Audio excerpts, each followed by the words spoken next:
Estimados Giovanni y compañeros, buenas noches. Nosotros somos el grupo número 7, conformado por André Castellanos, Lenis Manosalvas, Jorge Ordóñez y Luis Rocha.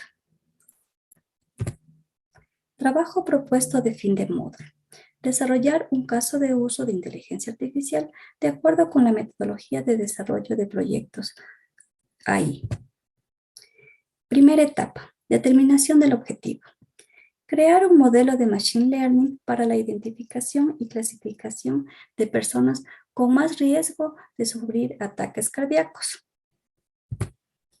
Elección de fuente de datos. Para elegir nuestra fuente de datos se hizo una búsqueda sobre las plataformas que comparten información para estudios. Se eligió un set de datos de enfermedades del corazón que contiene 990 filas y 13 columnas o variables. Etapa 3. Gestión de datos masivos. La fuente de datos está estructurada con variables representativas, las cuales se detallan a continuación. 1. Age, edad en años. Sex, representa 1 para mujer y 0 para hombre. CP, representa el tipo de dolor en el pecho. Puede tomar valores de entre 0, 1, 2, 3 y 4. Que representan una angina típica, una angina no típica, un dolor anginoso y una asintomática. TREPS representa la presión arterial en reposo, tomada en el momento del ingreso al hospital. COL representa el colesterol sérico. 1, el azúcar en la sangre en ayunas mayor a 120. Y el 0 representa el azúcar en la sangre en ayunas menor a 120. RESTEC, resultado electrocardiográficos en reposo. 0 representa normal, 1 anomalía, 2 muestra la hipertrofia ventricular izquierda. TALASH, ritmo cardíaco máximo alcanzado. EXAM, representa la angina inducida por el ejercicio, 1 para sí y 0 para no. OLPEC, depresión ACT inducida por el ejercicio en relación con el descanso. Slope, la pendiente del segmento pico del ejercicio ST. Está representado por 0, la pendiente ascendente, 1, plano y 2, bajada. CA, representa el número de vasos principales. Puede tomar valores entre 0 y 3. TAL, representa el trastorno sanguíneo hereditario. 3 es normal, 6 defecto fijo y 7 defecto reversible.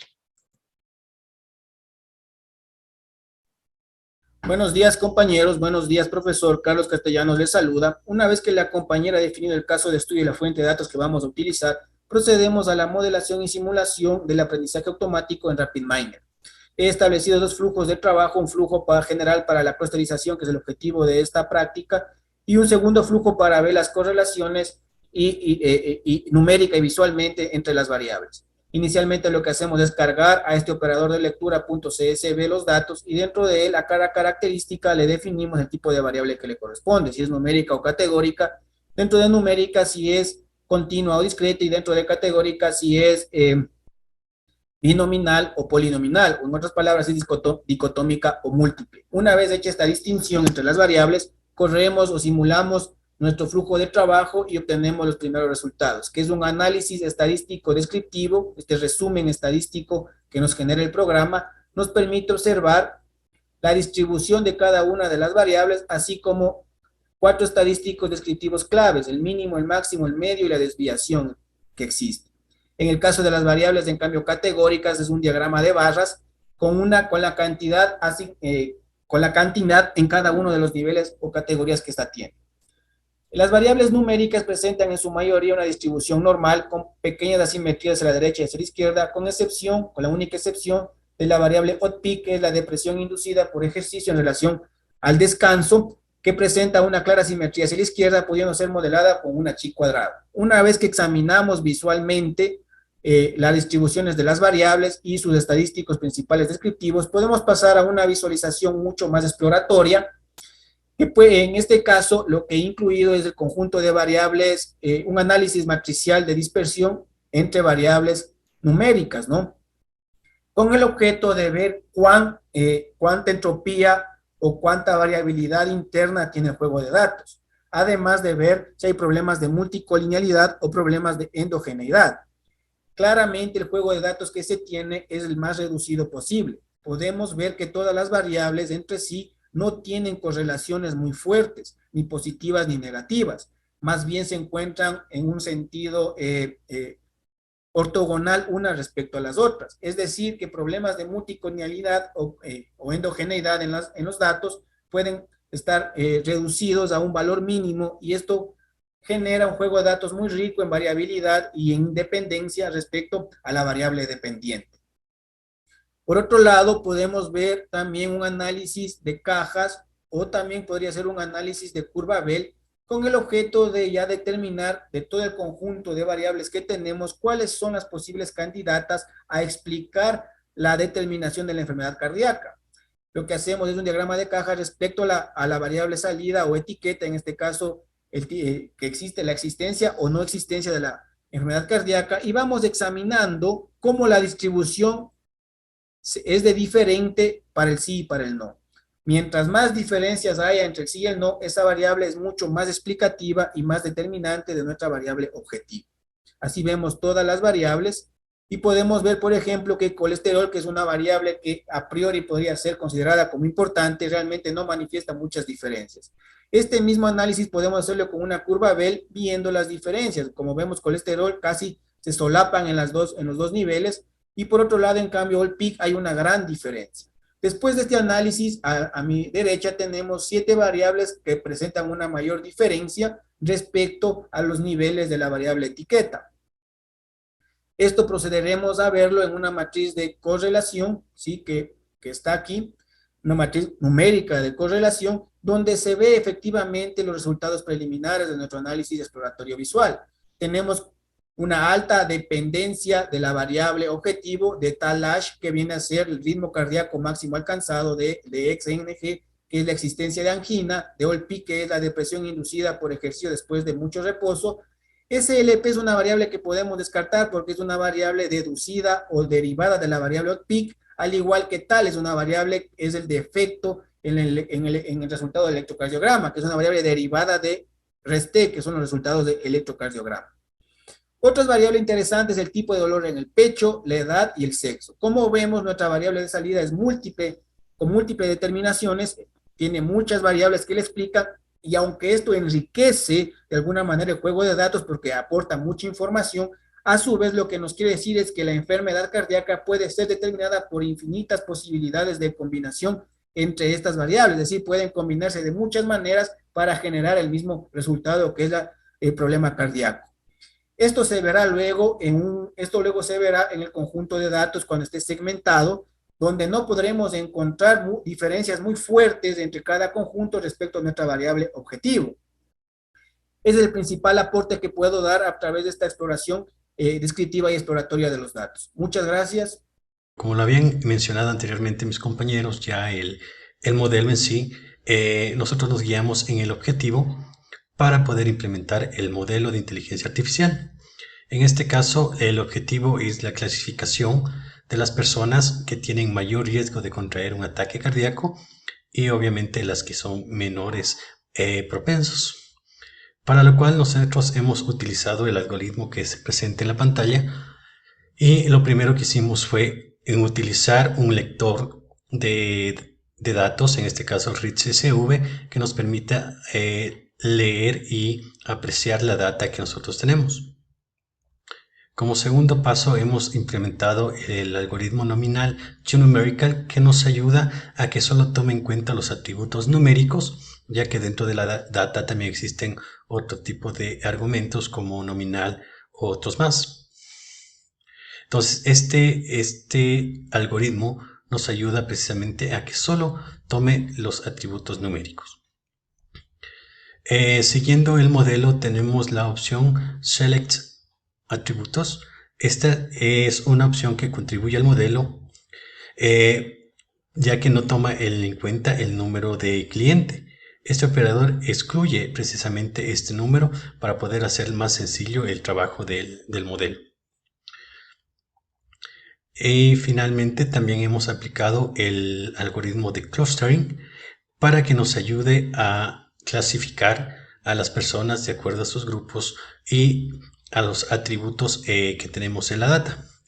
En este caso nosotros hemos escogido que nos dé 5 grupos a través de la opción K que tenemos en el RapidMiner, para que nos devuelva asimismo los diferentes tipos de grupos y cómo están establecidos ellos. A continuación vamos a formar nosotros la gráfica que nos mostró en nuestro modelo. En este caso tenemos los 5 grupos que habíamos mencionado. Tenemos el cluster 0, 1, 2, 3 y 4, en el cual tenemos identificados cuántos números de ítems hay. En este caso, como podemos ver, el número que más agrupa es el cluster 0. En el segundo gráfico tenemos en sí las estadísticas que nos dieron cada uno de estos clústeres, donde están referenciados los datos más significativos. También tenemos el gráfico, una visualización, donde podemos ver el modelo y cómo están agrupados cada uno de estos clústeres. Como pudimos ver, el clúster 0 es el que más agrupa, por lo tanto es el que tiene mayor proporción en el gráfico.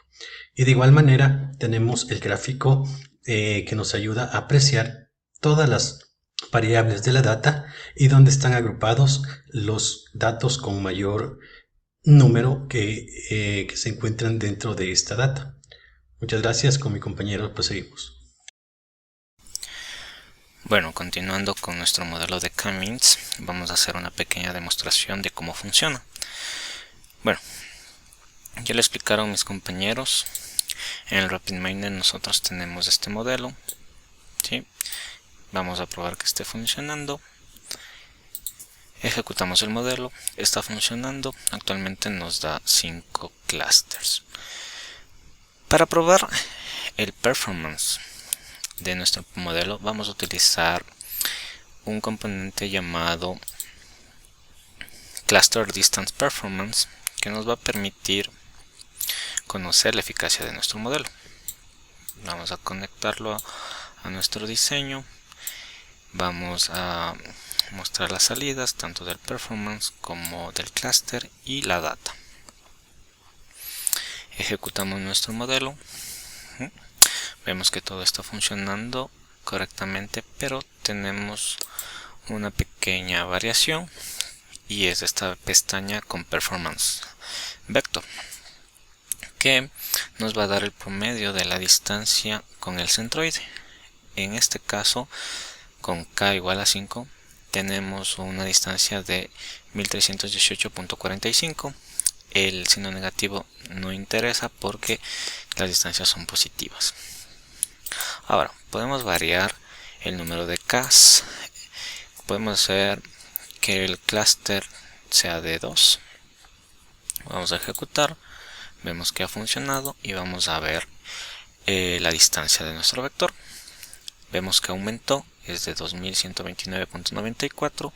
Esto quiere decir que si reducimos los clusters aumenta la distancia. Sin embargo, vamos a hacer una última variación en nuestro diseño y vamos a colocar un clúster, un K igual a 10, y veamos lo que sucede. Vemos que sí funcionó y nuestro performance ahora se ha reducido a 795.20. Podemos concluir que si nosotros agregamos más clusters, pues nuestro promedio de la distancia del centroide va a disminuir. Sin embargo, para nuestro ejemplo nos hemos planteado una cantidad de clusters de K igual a 5. Y con eso vamos a continuar. Bueno, vamos a ver nuestra tabla, nuestro centroide table, ¿sí? Y vamos a ver ciertas diferencias o características. La más importante es la salida sí y no. ¿Qué significa si una persona puede tener un ataque cardíaco o no? Vemos que el clúster 1 sí prácticamente tiene las condiciones para hacer o para tener un ataque cardíaco. Vamos a ver el gráfico. Vemos que el clúster 1 y el clúster 4 son los que menos ítems tiene. El que más tiene es el clúster 0 y vamos a ver qué significa. Para nosotros identificar qué varía en este modelo, vamos a utilizar nuestra opción plot y vemos que la edad hace que varíen nuestros clusters. También vemos que el colesterol, existe variaciones, y el promedio máximo de ritmo cardíaco. Con estas consideraciones nosotros tenemos el siguiente análisis. Hemos visto que los clústeres que hay que prestarles más atención son cuidado, el clúster 1, ¿sí?, que puede tener un ataque cardíaco con las siguientes condiciones: 60 años, 67 años, 564 en colesterol y un promedio de 160 como ritmo cardíaco máximo. Podemos ver también el clúster 2, que lo hemos denominado corazones felices, que prácticamente nos podría servir para tener una referencia de las personas que quieran mitigar el riesgo de tener un ataque cardíaco, cuáles serían las medidas referenciales para no tenerlo. Finalmente, nosotros nos hemos planteado esta segunda pregunta: ¿qué estrategia tendríamos nosotros para los clústeres? Bueno, también identificamos el clúster número 3, que tiene un riesgo eventual, pero si le duele, vaya a urgencias. Si vemos la cantidad de elementos que están en este clúster número 3, son bastantes, es decir, podemos utilizar este clúster para hacer un análisis más específico para saber cuándo sí podría tener un ataque cardíaco o cuándo mantenerse en un riesgo controlable. Finalmente, como resumen, tenemos las siguientes conclusiones. Las personas que tienen más riesgos de sufrir un ataque cardíaco están en el clúster 1, apenas con 3 ítems, pero tienen una edad de 67 años, un colesterol de 564 miligramos por decilitro y un máximo de su ritmo cardíaco de 160. Las personas que deseen estar saludables deben mantenerse en el rango de 289 mililitros por decilitros y un ritmo cardíaco máximo de 141. Finalmente, las personas que se encuentran en una edad de 52 años con un colesterol de 193 miligramos por decilitro y un ritmo cardíaco máximo de 149 deben ir a urgencias a la mínima molestia. Muchas gracias, esto ha sido todo por nuestro análisis de Cummings.